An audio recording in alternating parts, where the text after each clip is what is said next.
South Africa have won their first Super 8s fixture against the USA by 18 runs. It was a game that I feel we need to give a lot of credit to USA. I think that the USA team came into this match with the right attitude.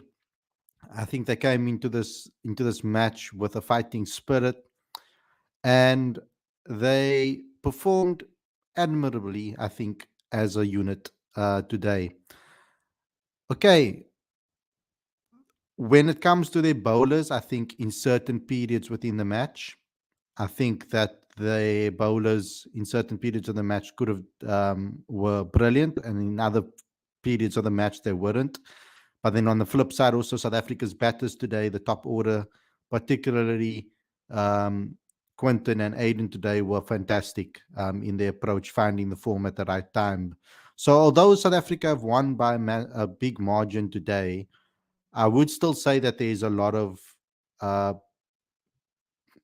points that we can speak about that is a little bit critical. I would come to think that some people might be critical about some of the performances today when it comes to bowling, particularly. I think that there were some issues with regards to the bowling today, that not the same clinical bowling performance that we saw from South Africa in the previous matches. On a wicket like this, where I think they might have gotten something wrong, which I'm going to mention a little bit later on the show. From my perspective, at least, that's what I think. Might be completely wrong here, but I think that from a South Africa's bowling perspective, we could have done a hell of a lot better. I think they weren't up to the same paces as we would expect from this particular bowling unit. But ultimately, we did win, and we won comfortably. So hopefully, this will we'll improve on this performance going into our next match. But before we get going on today's show, before we get started, I think there's a couple of things that I'd like you guys to please do. First and foremost, please subscribe to the channel. Click that notification bell for all future videos as well. We are getting closer to that milestone of 5,000 subscribers. So please help us get there a lot quicker. You guys can really help us out by sharing this particular video, by liking this video, by commenting in the comment section after we are done streaming. All of those type of things really help us out. So please go ahead and do so for us. It really will do us a world of good. We've also launched something new that I think that you guys might be interested in. And we are going to be selling your products and services in our Cricket Fanatics magazine marketplace. It's a new venture that we have started to try and help businesses, guys that have products and services within the cricket space, by allowing you guys to sell your products and services and setting up your sales funnels, etc., with no upfront cost. You only pay once you make sales. So please tell people, if you know anybody that's interested, there's a link in the description for you guys to go ahead and see what it's all about and whether it is something that you will be interested in. So please go ahead and check that out. It would really mean a lot to us if you can do so. But without further ado, let's get straight into today's video. Let's discuss this game between South Africa and the USA.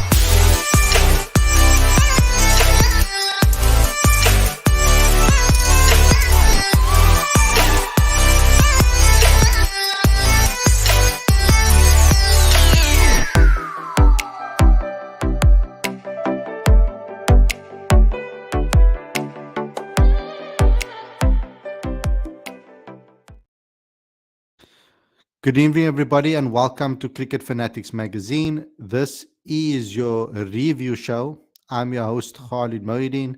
This is the show where we talk about everything that has to do with South Africa versus the USA. The first match of the Super 8s has concluded, and South Africa at least have gotten a victory under their name and under their belt. It was a game, I feel, that South Africa were great with the bat. I have to say they were pretty decent with the bat.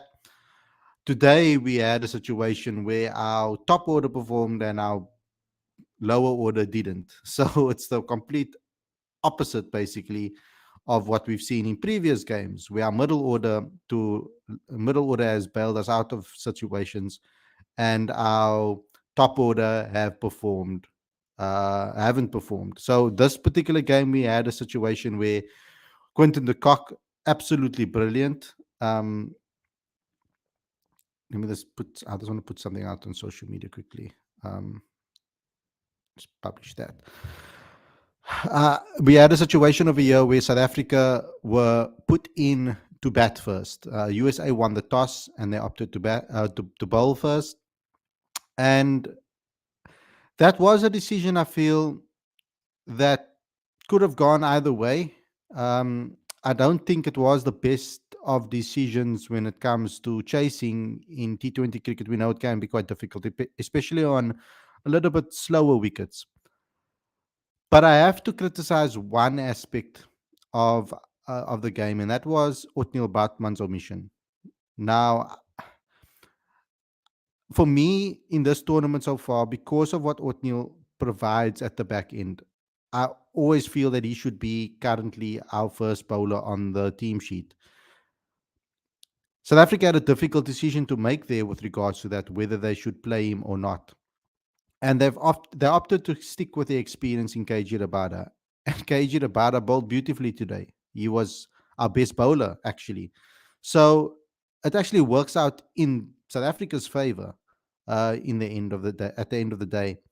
But whether it was necessary to have the two spinners on today's pitch, I'm starting to maybe think maybe not. It wasn't turning as much as I would have expected it to hold up a little bit more the ball. And the ball wasn't holding up as much as I expected it to. And I think perhaps maybe it wasn't really necessary to go with the second spinner based on the conditions on the pitch today. I do think that they struggled with good lines and lengths. When we bowled good lines and lengths, they struggled. And I think having Otniel Batman in this particular squad or in this team would have been a lot more difficult for them. But when you take it from a different angle and you say who Batman should have come in for, both players that played, Nokia and KG, who did the death bowling today, they both impressed. So we didn't really miss Nokia as much at the death. I mean, Othniel as much at the death as we thought we might have. But I do think that we missed him at up top and a little bit in the middle, dependable on where he bowls in this particular match. But I think we missed him a little bit more up top because the USA actually got off to a very good start in today's match. Um, but with the bat, let's start there because I think that is something that we need to just take a take a positive spin on, because I think that there was a brilliant performance today from Quinton de Kock that got himself into form. He got 74 runs or 40 balls, 5 sixes, 7 fours, a strike rate of 185. Riza Hendricks today, I think that he needed to maybe just take it a little bit easier than I feel that he has before in previous than what he did. I think that he needed to take it a little bit easier, and he tried to go a little bit too quickly. I think he needed to maybe run between the wickets a little bit more. I think he needed to maybe just hold his own at the crease a little bit. Um, and take it a little bit easy, not try to run away with it as quickly as he did. I feel that he could have maybe not played that shot that got him dismissed. It wasn't necessary really because Quinton de Kock was going at a decent rate at the other end, and he could have just played like Markram. I think Markram showed us exactly how to play on this wicket if you're out of form. Now, that's something that I think that Rizan maybe needed to adapt. Unfortunately, he lost his wicket, and that made things difficult. But I think that South Africa after that, batted beautifully. I think Aiden Markram was fantastic today. I think that he was absolutely calculated in his performance, running between the wickets quite well, playing good cricket strokes. He got 46 of 32 balls, 143 strike rate, four fours and a six. And he was important, very important to today's performance. And he just lost his wicket at the wrong time of the match, I feel, because he could have really kicked on and got a half century and maybe stayed there until the end. David Miller came out after Quinton de Kock lost his wicket in the 13th over when South Africa were 126 for two after 12 overs. I mean, that was a fantastic performance from the top order from Quinton and Aiden. And Miller came out. They tried to keep that left-handed, right-handed combination. And what ended up happening is um, Miller came out, hit the ball straight back to the bowler, and went out for a duck. Now we can't expect David Miller to score in every single match, but I would have not taken that left hand right hand combination thing necessarily as needed in this particular at this particular time in the game. For me personally, I would have liked to see Tristan come in a little bit earlier, get a little bit more time at the crease, and really go. But uh, that's easier said in hindsight than at the time in the match. But Heinrich Klaassen came out and he was good. He was decent today, 36 of 22 balls, three sixes, 163 strike rate. Good performance from him. He really took us a lot. He got us to the much deeper score that actually ended up helping us win the match. Even though we struggled towards the end of the innings, I mean, Tristan Stubbs got 20 of 16. There were quite a lot of dot balls, and USA actually bowled quite well towards the end over there, holding us back. They actually saved, I would say, 10 runs or so in that final overs. We could have easily gone on to get 200 in today's match. But 194 for four in 20 overs, that was a very good score on this wicket. We spoke about it on our previous show, what would be a decent score based on other matches. And on today's the wicket, I felt that 160 should have been enough. But I mean, when USA came out to bat, they proved that this wicket was a good one for them from their perspective at least. And Andries Gous, someone that I mentioned on yesterday's show, I thought that he would have wanted to really badly score against South Africa. I think that he would have felt that his career in South Africa didn't go to as what he would have planned in his dreams and goals, would have wanted to play for South Africa, and it didn't work out in that way for him. And he has an opportunity now to show himself against his nation of birth, and he ended up doing fantastically well. 80 or 47 balls, five fours, five sixes, a strike rate of 170.21. He batted brilliantly from the start of the game right until the end of the game. He stuck it out right until the end there, and he was absolutely fantastic. And they got off to a great start, uh, the USA. But then Rabada came back, took good wickets, and then the West Indies decided, I mean, the USA decided that they was going to have a go at certain bowlers. The Bray Shamsi took a beating today, 1 for 50, economy of 12.50. And that is not because of only good batting, that's because of poor bowling. There were a lot of poor deliveries from Bray Shamsi today, very short deliveries, wide deliveries.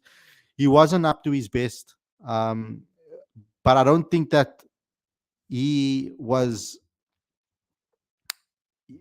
I don't think he was aided as much by the wicket um, in today's match. That's how it seemed to me, at least. I might be completely wrong, and you guys might think something completely different. But it was poor bowling, though, from him. Execution was poor. Lines and lengths bowled was poor. He didn't utilize the amount of the spin that there was correctly.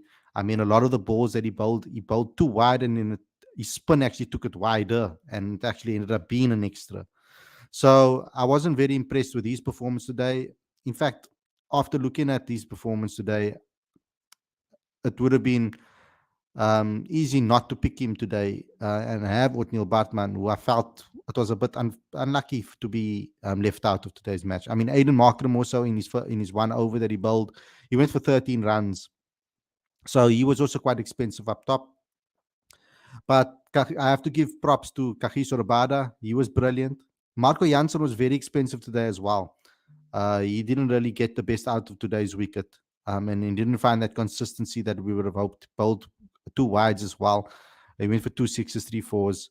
But uh, our best bowler today was 100% KG Rabada. And that's maybe perhaps why someone like Rob doesn't want to drop a player like KG, because of these type of performances that he can bring to the game at any given point. 3 for 18, economy of 4.50, 14 dot balls, only one no ball and one wide, only went for two fours. So ultimately, brilliant bowling from him today. Andrik Nokia bowled okay, a 1 for 37, but they did use his pace against him. He went for three sixes, two fours, but bowled extremely well at the death. So ultimately, a victory for South Africa, but a lot of things to talk about that I feel weren't up to scratch. Things that we can criticize and things that we should criticize. I would like to see a little bit more bravery from Rob when it comes to certain decisions. Um, and and um and at the moment he hasn't necessarily been quite that as ruthless as you would have hoped for. But perhaps on the other side, he might feel that he's doing making the right decisions over here, because in T20 cricket, I feel it can go either way. Certain decisions that he makes can go either way. Like for example, the Kagiso Rabada one ended up working out for him, where I felt he should have been left out and Othniel Batman kept keeping his place. It actually keeping KG actually worked out for him. KG ultimately ended up winning this game for us. Um, but there are quite a few criticisms, like I've mentioned. The way we batted at the back end of our innings wasn't that good. I feel that Riza Hendricks wasn't good today, but I do think that he'll come good. We're going to need him to. I think to change him right now at this period, given his previous performance in the previous match, I think that might be a massive risk at this stage. If they were going to make a change to a batter, they would have needed to make the change with Rickleton and give him a couple of games, because he also will need some time to get himself going as well. So it's a tricky one, because everybody batted poorly in the previous games in the group stages, and I'm talking about across teams in New York. It was a difficult pitch to play. It was difficult pitches conditions to play in. So it was very hard for me to criticize, but I needed to criticize, because that is the situation that we found ourselves in. When players perform badly, I need to at least be consistent with the way I treat everybody, and criticize players when they perform poorly. So yeah, ultimately, I'm happy that we won, but there were a lot of talking points in this match that I felt we could have done better. I think we could have won by a much better margin, because I didn't feel that we bowled as tightly as we bowled in previous matches. But that's just my thoughts. Let us get the callers on the show. First up, we've got Lorenzo. Welcome to the show, bro. Take it away. It's your stage to have your say. Yeah, Khalid, can you hear me? Yes, welcome back, bro. Yeah, it's been a while. Yeah, that was, I would say that was a game of two halves, to be honest with you. It starts with the positives, because you know me, I'm a straight shooter. I don't beat around the bush like many others do. Yeah, So positives, I think Coney today was magnificent. I called for his head couple of streams ago, but I also said that Rob will never ever dare drop Coney the cock today or in this tournament. Even if he went on three ducks in a row, we will never drop him. I think Riza Hendricks, unfortunately, will be the easy guy. Just like Bartman today was the easy guy to drop, let's be honest. He shouldn't have been dropped today. Um, so, yeah, the positives, we scored 194. It was a better batting wicket. I thought up front it played nice. The ball came into the bat quite nicely. Just at the back end, I think they bowled well. I'm going to give them props. And I think we didn't execute as much as we could at the back end. I think Stubbs could have done more, but Stubbs is a young guy. I'm not going to throw him Yeah. under the bus. I think Stubbs for me is a gun player, but I think he could have done a bit more, um, as well as Clausen. Um, Muller, I think him coming in at 4, I could see what they were trying to do because they wanted the left-right combination, for so that each over they can the one batter can target the short boundary with the wind. So I could understand that. Um, and then yeah, I think there it ends. I think good batting performance today. I think Reza Hendricks for me he batted well in the last game, but this game you can just see he's lacking a bit of confidence. And we all know Reza is a confidence player, and you know me, I'm Reza's biggest fan. But I will Mm-hmm. also just state it now that I don't think this might not be good to hear, but I don't think Rob is gonna drop Reza Hendricks at all. You know, I think and this is what I always say, Khalid, when I come on these streams or in the live chat, is where I said if a batter is out of form, you drop him, regardless who it is or it being a World Cup or whatever, right? Bar your captain, I have my peace with that. Bar your captain, um, drop if a player don't perform, drop him because now we see this is carrying over from the 2019 World Cup, right? And the reason being is Rob knew he messed up by not selecting Ariza Hendricks for a couple of more games in the 2019 World Cup. So now he's giving him that opportunity to in this World Cup, knowing that he's not performing, right? But now he's not going to drop him because Mm. what message is that going to send to Riza Hendricks now? Now Riza's going to think if you drop him now Riza's going to think, oh, but you couldn't drop this guy in the last World Cup, but now you want to drop me for not performing. You understand what I mean? So these things carry over, and that's unfortunately how sports work. It carries over, but not a lot of people think like that, right? In sports, these things carry over, but we don't seem to talk about that. That's why I always say, if you don't perform, you must be benched. There's the only way you will get better, right? And then, but yeah, that's my reason around. I don't think he will get dropped. Me personally, yes, I would drop him. I would give Rickleton. I think if you want to select Rickleton, now is a chance to select him because you can't select him in the semi-finals, right?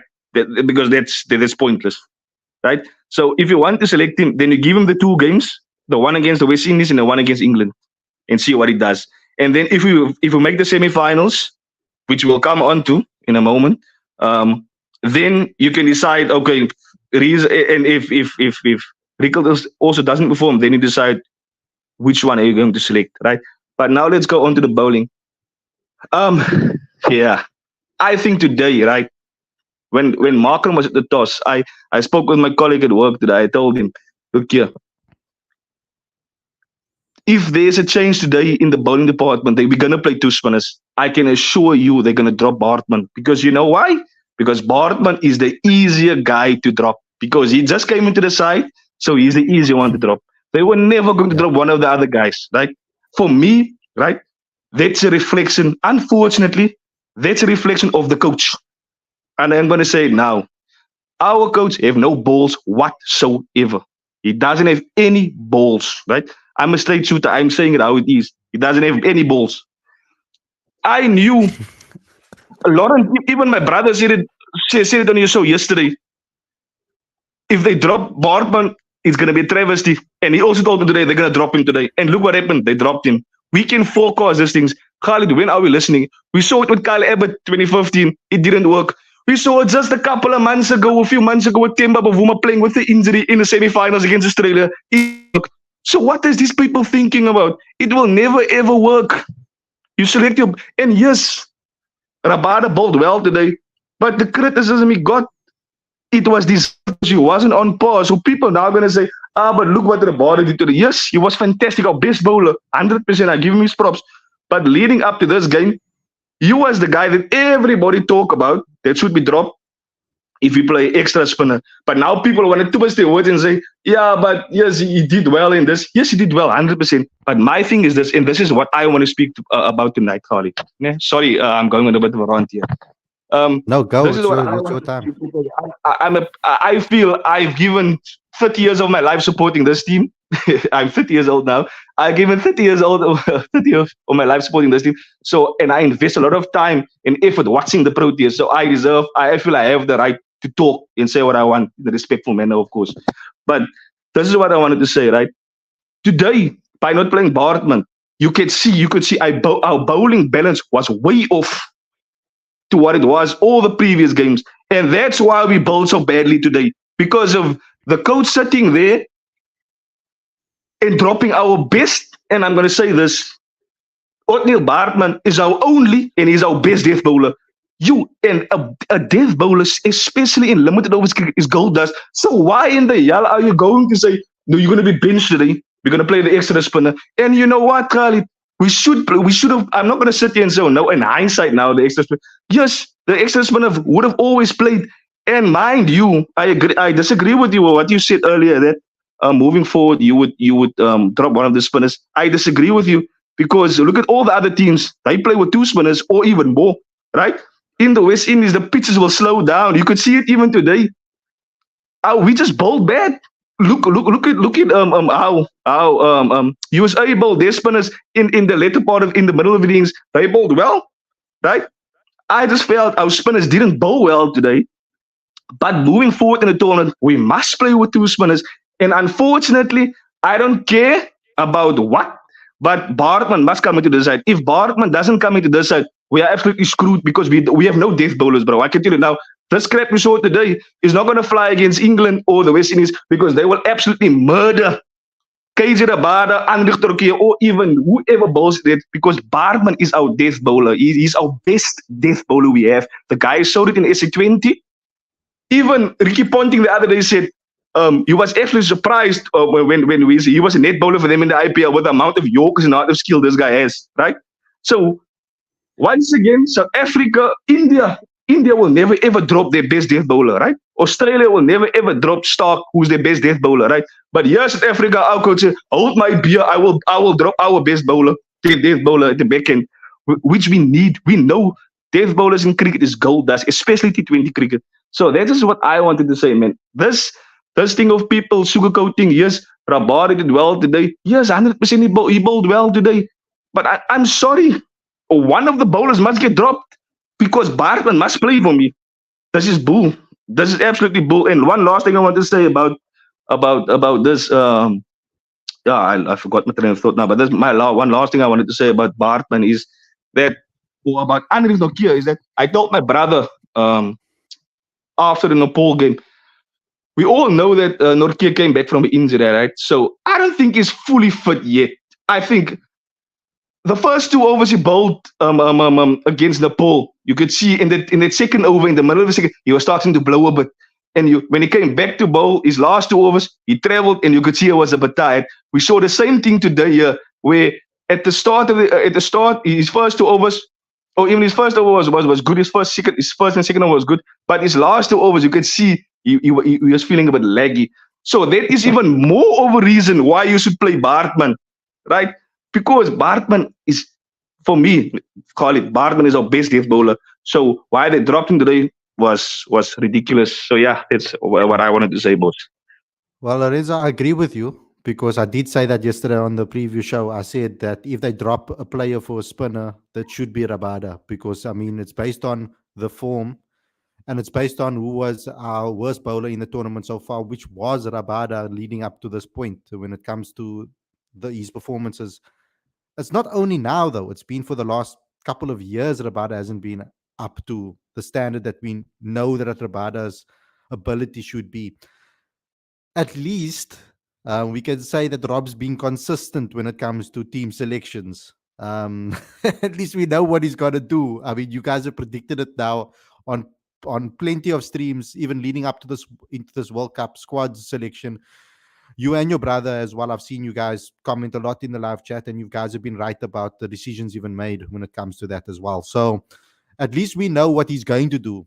And he's been consistent with regards to that. Whether it's right or whether it's wrong, whether we feel it's right or wrong, that's a different story. Everybody's obviously has their own opinion when it comes to that.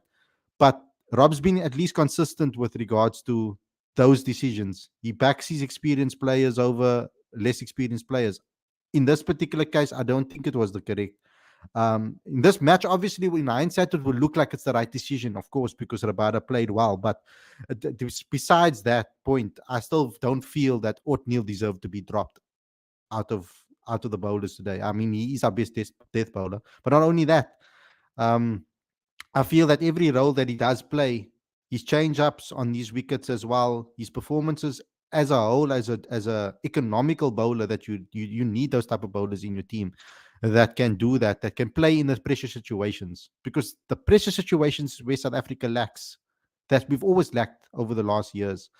And that's something that I feel for him, because now what happens is you break his confidence and you break his consistency by taking him out of this team now, and then you're going to throw him in again later on, and then if he performs poorly, then what? You're not putting him in the best kind of situation. Where I feel that bowlers need a kind of rhythm.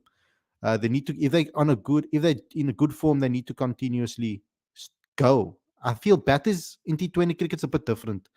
As a batter, you can find your form. You can be crap, and then suddenly just find your form and be back again. So those type of things are all points that I wanted to just Yeah, mention. yeah. And sorry to cut you off. Apologies for that. Also coming back to what you said now about Bartman, what he offers to the team, right? For me, I know I just only spoke about his death bowling, but for me, it's the 2 overs he gives you up front as well in Yeah, between the six. Yeah, is those 2 overs, because even in those 2 overs he's economical and he takes wickets, right? So it's not mhm, only his death bowling, but it's the 2 overs he bowls in the power play and the one after the power play that yep, maximizes his quota of four overs, with the two he has to bowl in the back end, right? For me, that's why I say, by taking him out of the team, South Africa destroyed their whole bowling balance, because you could see they were all over the place in the first 6 overs. They didn't know what to do. Even Markram, I was like, Markram, we're playing two spinners. Why are they, Yala, you coming to bowl? And at least give the ball to a specialist spinner, because you're playing two spinners. Why he came on to bowl was absolutely a brain fart, in my opinion. Because I can tell you now, Bartman would have bowled the third over or the fourth over, right? yeah. The 1 over in the It's power because he play and the wanted to one give after the himself. power play. I think he wanted to give himself some safety by having extra overs at the end to decide who's going to bowl those final ones. I think that's why he bowled himself early, so that he can get a little bit extra overs in his pocket too, so that he can change things around. Yeah, But for I, me, yeah, I, I Bartman bowls brilliantly there, even in the pressure.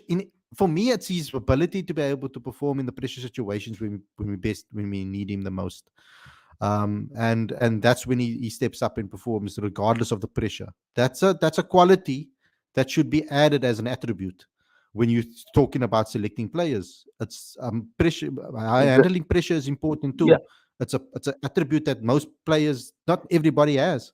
So yeah, I was and disappointed yeah, with that when I saw the team lineup and I was making the graphic. I was like, what are you, why are we doing this? I mean, exactly.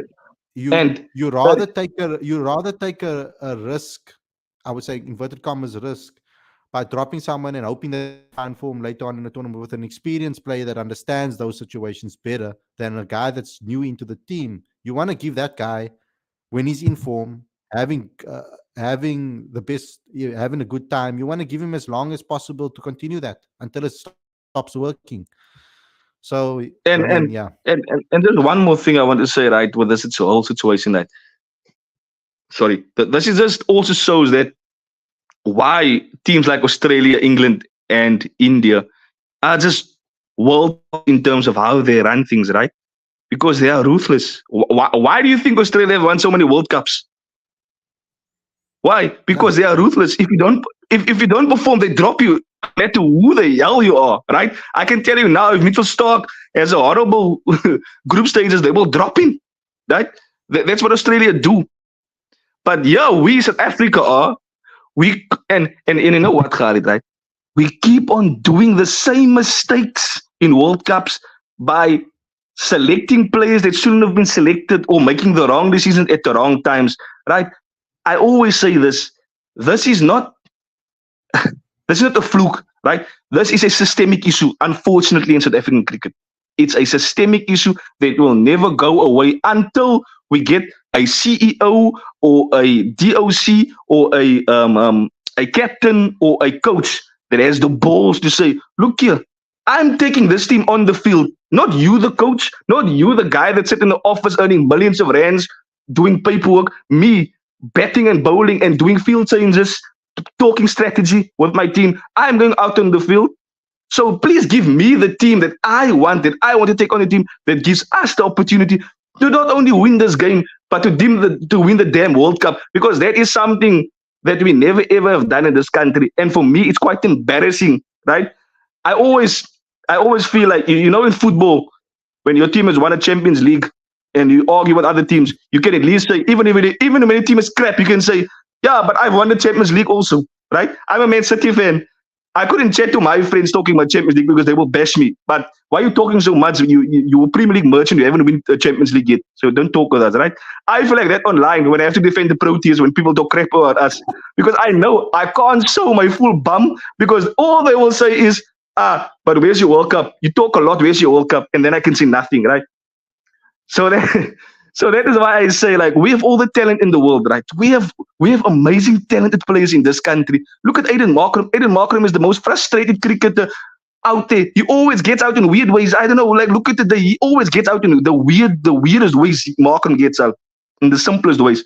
But my main point is this: our coaches and the structure, we have to embody, or get people in charge that are that make ruthless decisions, that are more ruthless. Only then the more senior players will decide, right? I can mess up here, because if I mess up here, there might be a chance I can get dropped because there's a guy sitting on the bench who's in red hot form who wants to take my place, right? Only then you will see players pushing each other, and only then you will see we get over the line, because then the mentality will also change into a more mentality of, I have to do this for myself, and not only for myself, I have to do this for my country. I have to get over the line for my country. Yeah. And I I think guess that is the that's sort of mentality yeah. we have to take on board. I guess that's very difficult to achieve in cricket, man. Cricket is not a type of. It's not like football where you can you can have players in many players in form right throughout the team. Because leading up to games and tournaments like that and stuff like that, it's very seldom that you're going to have a top six, every single person in that top six having been in great form, especially in T20 cricket. I can understand maybe in 50 over cricket it works a little bit differently. I feel that form is much more important in Test cricket and ODI cricket than it is in T20 cricket. I think in T20 cricket, like we've seen it happen so many times, where a player can come out of nowhere and just score a great and put on a great performance. They can have a crap World Cup right through, and then suddenly they can win you a game or win you a semi-final. And you normally are going to back your trial and tester to do things like that, and not players that are inexperienced to do that. If you're a coach, generally speaking, that's how are going to um, you are going to behave. I think that with the current team, like for example, if Ryan, I think I would have been calling for more for players to be changed out and drop more if Ryan Rickleton was like in a red hot form before this World Cup, like if the West Indies tour went for him spectacularly. And remember, those are conditions that we will very similar to what we're seeing here in this World Cup as well. So if he was in amazing form before that, and even in the CSA T20 Challenge, for example, if he was knocking runs consistently there too, then I would have been way more in the camp of maybe drop him for Rickleton. But Yeah, I think right now, given the fact that now backing these players have seen them now to the stage where they're performing at the right time. We needed them to kick on now, and they are all confidence types players that when they get runs under their belt, they start going. So I'm hoping that that's going to be the case. If you look at their careers, you can only go on what you know prior.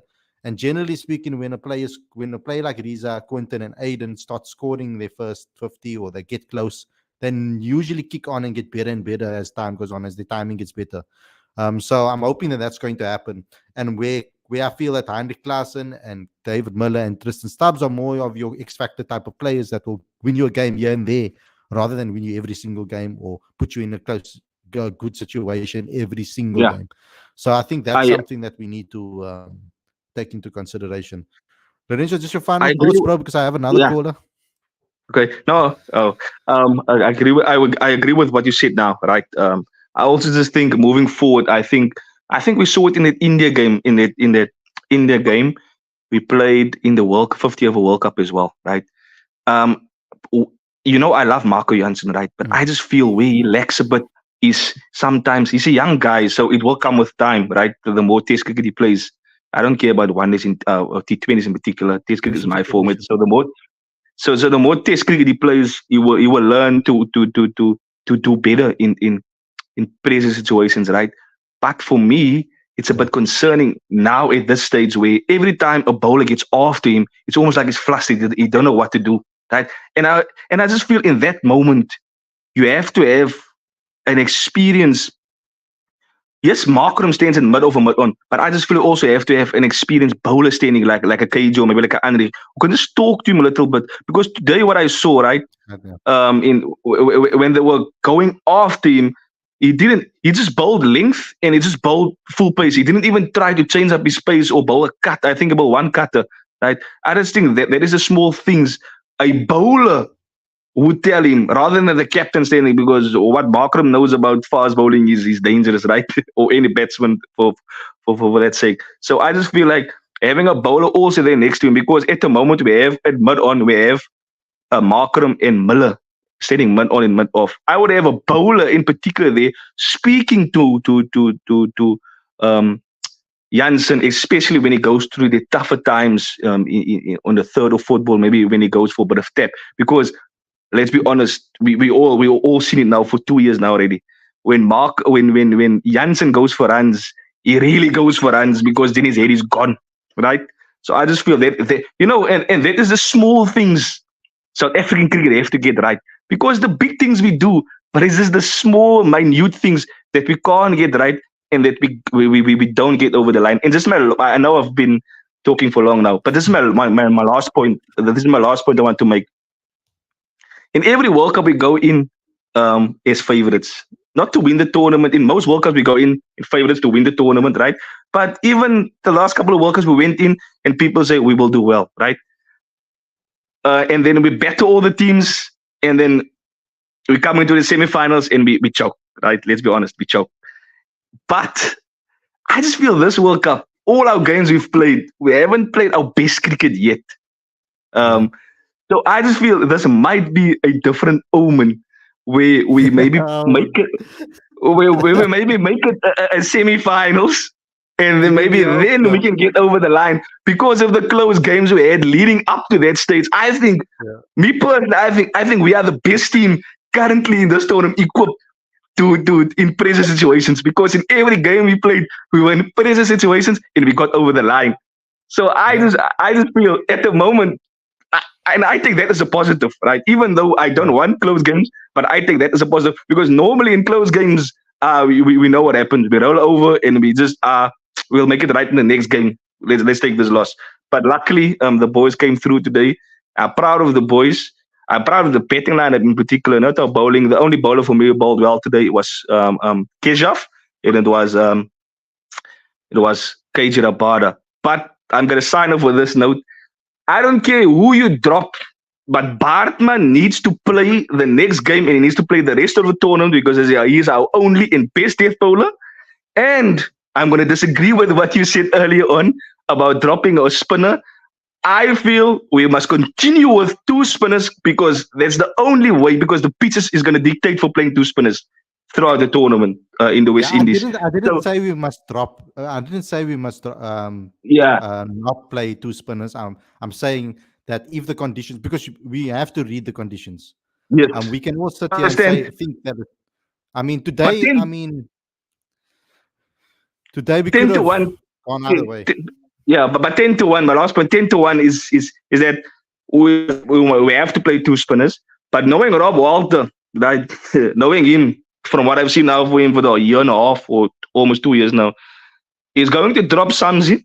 He's going to bring Bartman back because he knew he messed up by not playing Bartman today.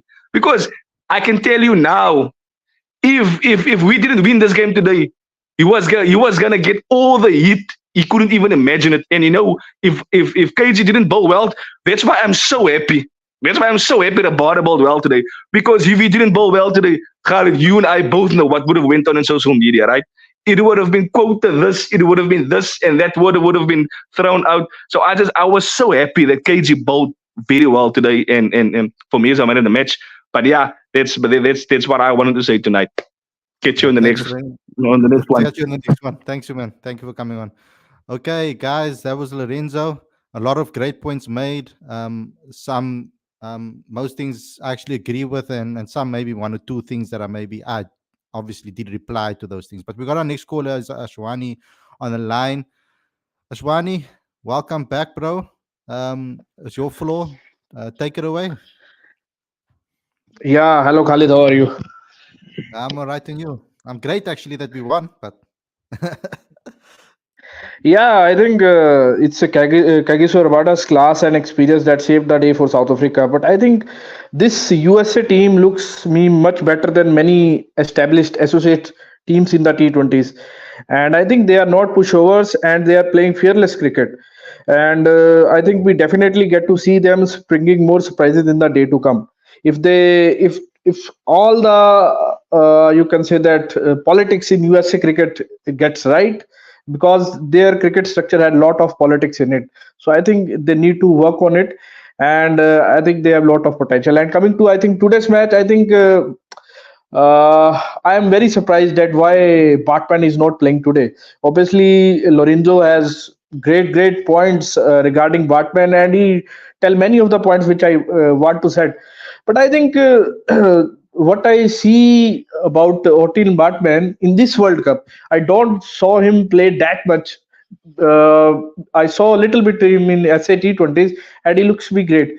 I think what this South Africa team lacks in this World Cup, obviously they get the bowling wickets, so you can't judge their bowling in that regard. But as the tournament progresses, the wickets gets better. So in that case, your death bowling is very crucial, and I think South Africa is lack in that department. Because if mm, you see Enric Nokia, I think he has a tremendous tournament. That Enric Nokia in IPL, that Enric Nokia in T20 World Cup, it's vastly different. But I think if as the wicket goes better, I think Nokia's lengths are very predictable. As you see how Andrew goes and Harmeet Singh played him, I think he's very predictable in his lengths. That's the main worry part for me. And also Marco Johnson. Marco Johnson has become a new ball bowler. I think with his tall frame around 6 foot 8 inches, he need to develop his death bowling. Obviously, Kagiso Rabada bowled brilliantly today, but I think he also lacks in death bowling. In over the years, we saw he's one of the weakest. I don't want to say about Rabada because he's one of my favorite, but in T20 crickets he tend to be little bit get costlier today, mm, costlier. So I think in that regard, Batman's inclusion is very important, because in crucial matches, the teams like West Indies and England, they will not spare you. If you can say that lose any of the points, they will, you can take the cash out of it, and I think they will punish South Africa, and they need to be aware of it, that extra 15-20 runs will be crucial in the next encounters against the teams like West Indies and England. yeah. I agree with you Yeah. 100%. I mean, Otniel, I mean, I said it before the tournament already. I said he's our best. He should be the first bowler on the team sheet. And that was not only Yeah. because of his death bowling ability, but it was also got to do a hell of a lot with his form leading up to the tournament. Uh, Out of all of our fast bowlers leading up to this tournament, Otniel was our best bowler. He was better than Andrich. He was better than KG. Andrich was coming back from an yeah. injury. KG was in terrible form from the he was okay in the IPL here and there, but he wasn't good in the SA20, and he wasn't good when he played CSA T20 Challenge. I think he played 1 or 2 games there. So yeah, it's been Bartman has been our best bowler in T20 cricket domestically as well as now leading up to this tournament. So for me, he's the first name on your team sheet that you at least know up front and at the back end you are 100% certain that you got someone that can keep things together. That you know is going to be so Mhm. 100% solid every single time he plays. Because every single time he's played, he's been brilliant. Even when he doesn't take a wicket, he's very economical. And that's like gold dust when it comes to Mhm. T20 cricket. Um, what did you make of our batting today, Ashwani? I think Quinny played brilliantly today. I think the wickets sports his game today and ball coming nicely onto his bat, and he take advantage of USA's weak bowling attack. I wouldn't say if you compare with the strong bowling attacks of England, obviously South Africa, India, Australia, their bowling attack is a little bit weak. But I think the guys like you can say that Tristan Stubbs, obviously he misses that four balls of Saurav Netarwalkar, but I think you should give credit to that guy, that left armor, who is I think the sensation in USA cricket. That guy is a engineer, works in Oracle, doing his job at the night and playing cricket for USA. I think it's a great story in the cricket. But I think Stubbs need to be a little bit more proactive. Obviously, that the recent IPL he is in the great touch, and I think with the services of Ricky Ponting, I think his game will vastly improve. And you see the best of Tristan Stubbs in the next World Cup. I am giving my prediction. This World Cup he will play the cameos, but in that upcoming World Cup that is happening in 2026, he will be your key player. I don't know whether Klassen will be there, Miller will be there, but that guy Stubbs will be the key player. I think he's on the path of moving. You can say that going upwards. So I think we saw more of Tristan Stubbs in the upcoming time. And one thing which I saw in South Africa's batting, the guy called Riza Hendricks. I think I love Rija Hendricks batting, the way he maneuvering. I think he has all the shots. He plays single doubles. He can play big shots. But I think we need to stick with that guy, because if you saw the USA leg is very difficult for the batting, and it's not his fault. That wicket will kill anybody. And I am praying to the God that these wickets not killed anybody. Any batsman, because these wickets can get injured any batsman there. So I think Riza's fault is not there, but yes, he need to score runs. The upcoming matches is a big challenge for him.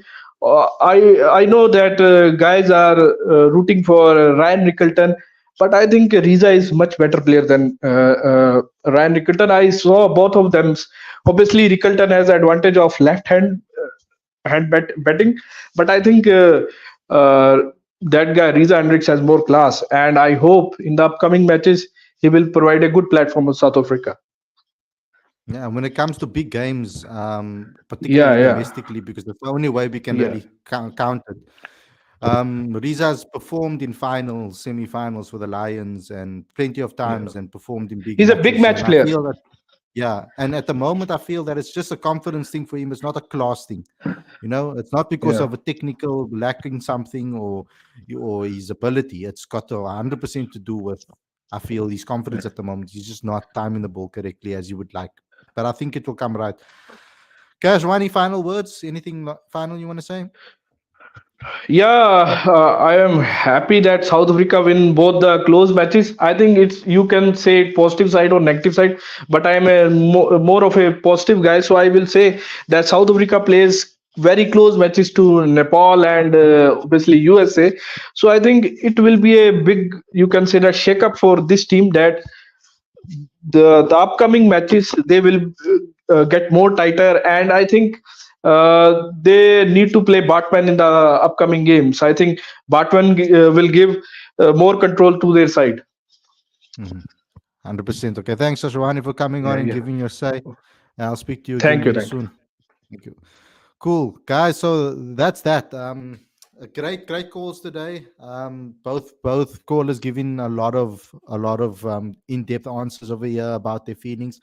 We should be sitting here happy and smiling and that we unbeaten in this particular World Cup so far. I mean, I'm really proud of the team that they've got, that have won a lot of pressure situations, gone to the death, and actually came out on top.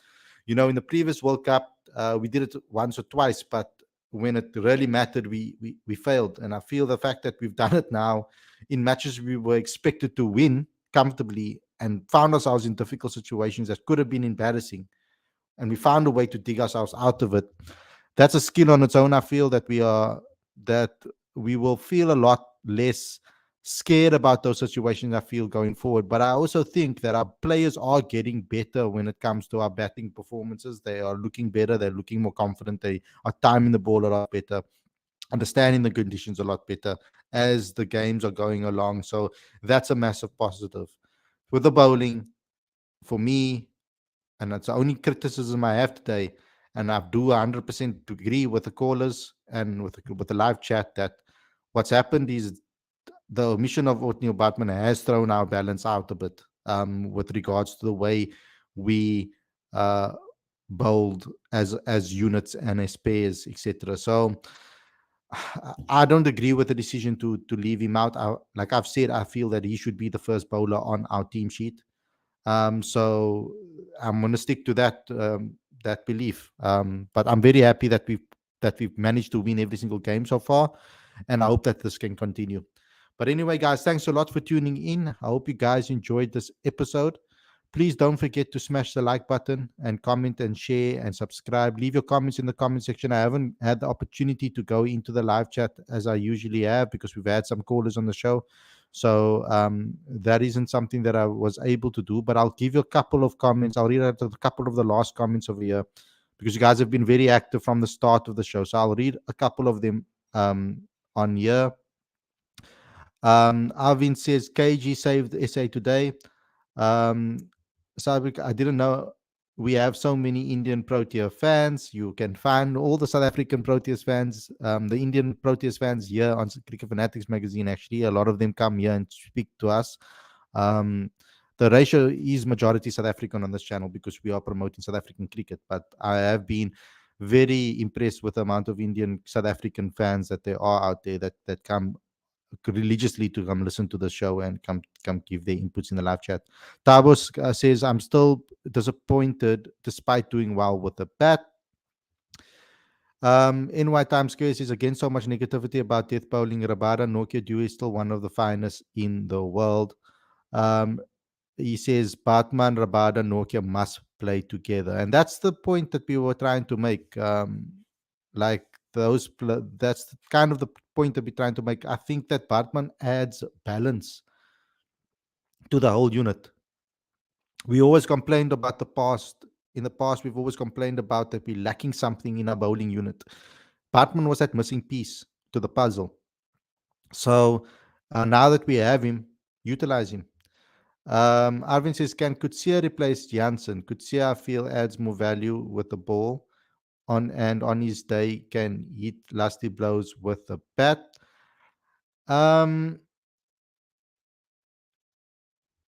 That is a possibility to change that, but I don't see why we make a change right now. I mean, Janssen has generally been very good.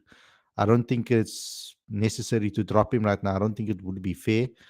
Lorenzo says Miller and Klaasen will stick around until 2027 for the World Cup in SA, in my opinion. Sabi says Klaasen is only 32. Sabi says, I'll be happy when we win a World Cup. I think we all will be. It will be really interesting to see what Coach Rob does the next game in terms of personnel. I can bet my house he will drop a Shamsi for Batman Lafayette. Yeah, that looks like the obvious decision, generally speaking. That's what Rob will do. I think it's gonna add a lot to do, of course. They say it's about the conditions, but yeah, we'll have to wait and see until they make the decision that we don't expect. I guess that's when we can really sit here and say that, hey, maybe they're doing something different. Sanji says Rob for sure will bring in Batman. Yeah, I feel he has to. Hopefully, USA get a win. Must say, USA really impressed me. I was very impressed with their approach and their mentality and the way they played, how they fielded, the way they bowled towards the end of at the death in patches. They really bowled really well, and the way they batted, the freedom that they showed with the bat was very, very impressive. And I think that was fantastic from that with that regard. I have to give some praise to the USA for the way they performed, and I was very impressed with that. I think that they performed very well, and I think if you're a fan of the USA, um, and you were seeing them play for the first time, seeing them play cricket for the first time, you'd be you should be proud. And if you are not maybe a massive cricket lover and you're looking at this defeat and you're saying all sort of negative things, I think you guys should be a little bit more positive about your team, because I think that for the way they performed in this World Cup, I think they've been very impressive. I have to say, with regards to that, you've asked for the net run rate. It's 0.900 at the moment. That's what our net run rate is in this group. But I mean, after one game, so they're only going to take. They're going to obviously take the tallies from this particular group. Um, so yeah. But anyway, guys, thanks a lot for tuning in. I hope you guys enjoyed this episode. Don't forget to smash the like button, comment, share, and subscribe, and click that notification bell for all future videos. Thanks a lot for watching. Thanks a lot for tuning in. And I'll see you guys again for a preview show before the next game. Stay safe. Enjoy the rest of your evening, everybody. And I'll see you guys very, very soon. Peace out.